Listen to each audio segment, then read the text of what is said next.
Amerikas Savienotās valstis ir paaugstinājušas savu karaspēku tuvajos austrumos līdz pilnai kaujas gatavībai masīvam uzbrukumam Irānas enerģētikas nozarei, jo sarunas atkal nonāks strupceļā. ASV aizsardzības ministrs Pīts Hegsets šodien oficiāli paziņoja, ka ASV armija ir saņēmusi pavēli sagatavot karaspēku tūlītējai kaujas darbību atsākšanai pret Irānu. Jo uguns pārtraukšanas režīms tuvojas beigām, bet miera līgums joprojām nav parakstīts. Lai gan Irāņi šodien apgalvo, ka Irāna un Savienotās valstis ir panākušas zinām progresu centienos noslēgt vienošanos par kara izbeigšanu, tomēr pastāv būtiskas domstarpības. Bet jūs zināt, arī Krievijas kara pret Ukrainu izbeigšanas sarunas ļoti bieži jau bija noslēguma stadijā. Atcerieties, bija paziņojumi, ka jau 96% ir noteikti saskaņoti, bet vienmēr paliek pēdējais jautājums, par kuru nevar panākt vienošanos. Turklāt šodien ģenerālis Dens Keins paskaidroja, ka ASV rīcība Ormuzas šaurumā nav blokāde, kā jūs varētu domāt, bet gan tikai kontrole pār Irānas ostām un piekrasti. Par to visu mēs šajā raidījumā arī runāsim. Mani sauc Aleksejs Piči, apspriedīsim šo tēmu kopā, bet pirms mēs sākam, lūdzu, abonējiet kanālu, nospiediet patīk šim raidījumam un atstājiet jebkuru savu komentāru zem šī video. Būšu jums ļoti pateicīgs. Turklāt abonējiet manu Telegram kanālu Piči ziņas, saite uz to ir šī video aprakstā. Tur mēs publicējam operatīvas ziņas tiklīdz tās saņemam.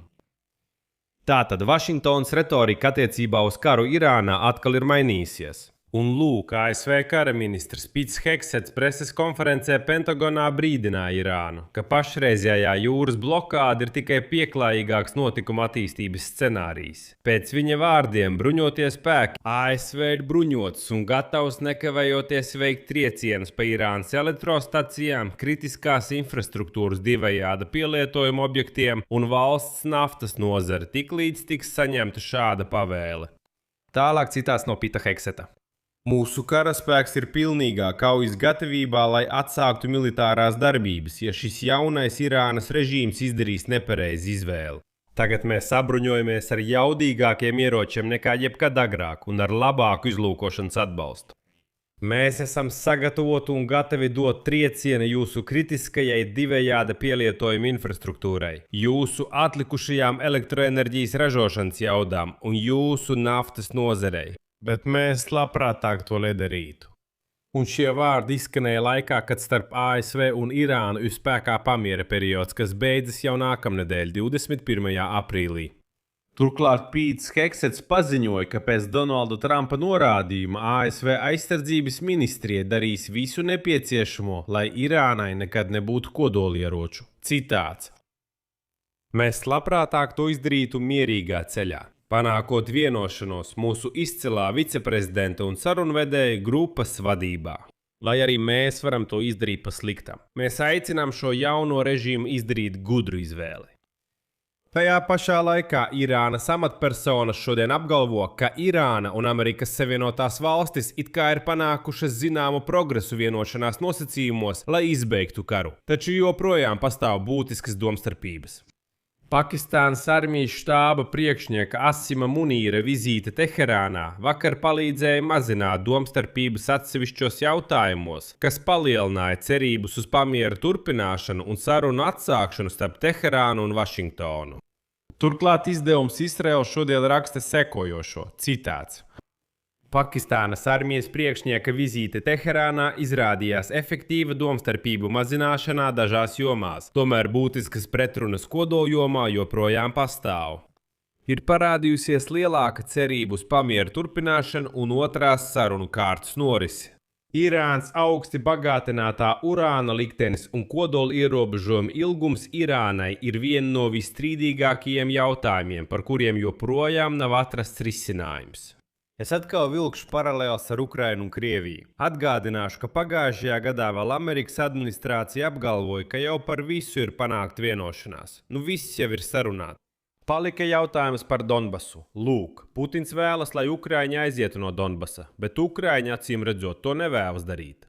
Un tad teica, klausieties, jau 96% darījumi ir gatavi, palikuši šie 4% un tie attiecas uz Donbasu, bet tur nekādi nevar vienoties. Un līdz pat šai dienai šīs sarunas turpinās, tāpat arī šeit. It kā jau ir progress, ir vienošanās, bet par galveno jautājumu, par kodolu jautājumu vienošanās nav.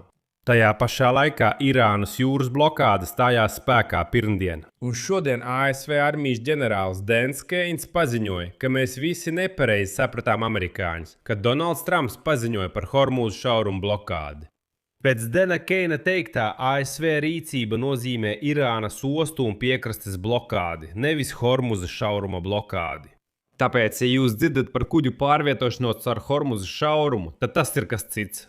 Jo vēlreiz, ASV Hormūza šaurumu neblokē, neskatoties uz to, ka līdzīgas lietas ir apgalvojis Donalds Trumps. Un Dans Keins paziņoja, ka nē, mēs kontrolējam Irānas ostas un piekrasti, lai tur neienāktu nevieni kuģi. Neskatoties uz to, ASV armijas centrālā pavēlniecība paziņoja, ka dažu dienu laikā amerikāņu karavīri piespieda apgriezties 14 kuģiem, kas devās Irānas ostu virzienā. Neviens no tiem netika pārbaudīts, visi labprātīgi pakļāvās prasībām. Savukārt Irānā paziņoja, ka naftas eksports it kā pilnībā ir apturēts. Apvienotā štābu priekšnieku komitejas vadītājs ģenerālis Dans Keins paziņoja, ka amerikāņu spēki ir gatavi atsākt plaša mēroga kaujas operācijas burtiski jebkurā brīdī. Pēc viņa teiktā, jūras spēki vajās jebkuru Irānas kuģi vai jebkuru kuģi, kas mēģinās sniegt materiālu atbalstu Irānai, neatkarīgi no karoga un atrašanās vietas.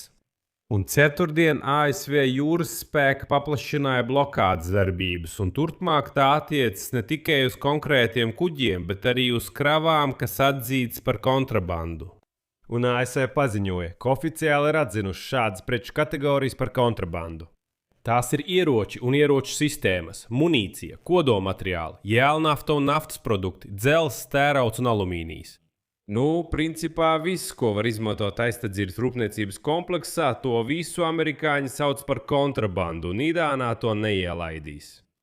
ASV prezidents Donalds Trumps atzina, ka cer, ka blokāde piespiedīs Irānu pieņemt amerikāņu nosacījumus kara izbeigšanai, pirmkārt atvērt Hormūza šaurumu brīvai kuģošanai.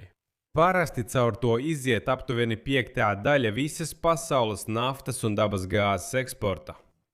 Un šodien Pīts Hegsets tieši vērsās pie Irānas vadības un paziņoja, ka Teherānai jāizdara gudra izvēle, gatavojoties sarunām ar Vašingtonu. Kara ministra vārdi par to, ka blokāde ir pieklājīgs veids, kā šo jautājumu var atrisināt, nepārprotami norādīja, ka nākamais solis strupceļā ir tieši triecieni pa Irānas enerģētisko infrastruktūru.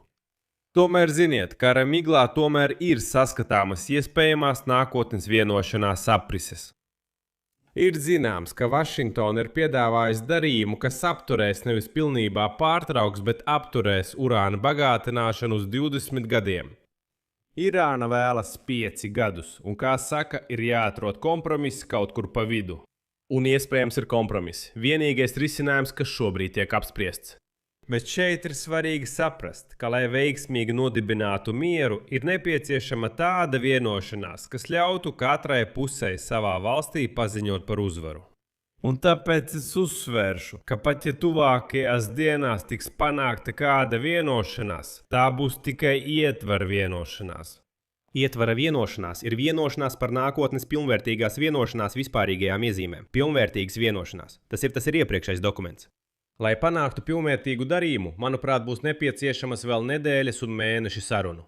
Tāpēc pašlaik notiek sarunas par uguns pārtraukšanas režīmu pagarināšanu un ietvara vienošanās parakstīšanu, uz kuras pamata, uz šo principu pamata arī turpmāk tiks vestas sarunas. Vai arī Trumps zaudēs savaldību un atsāks kaujas darbības, lai atkal piespiests sēsties pie nākamās sarunu kārtas.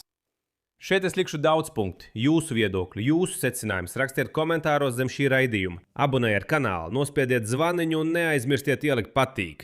Ja šis raidījums jums bija interesants un noderīgs, būšu pateicīgs par jūsu atbalstu šī kanāla darbībai. To var izdarīt finansiāli ar jebkādu ziedojumu vai maksas abonementu, izmantojot saites un rekvizītus šī video aprakstā, vai arī ar QR kodu, kas redzams jūsu ekrānos. Būšu pateicīgs. Ar to arī viss. Saudzējiet sevi. Visu labu visiem!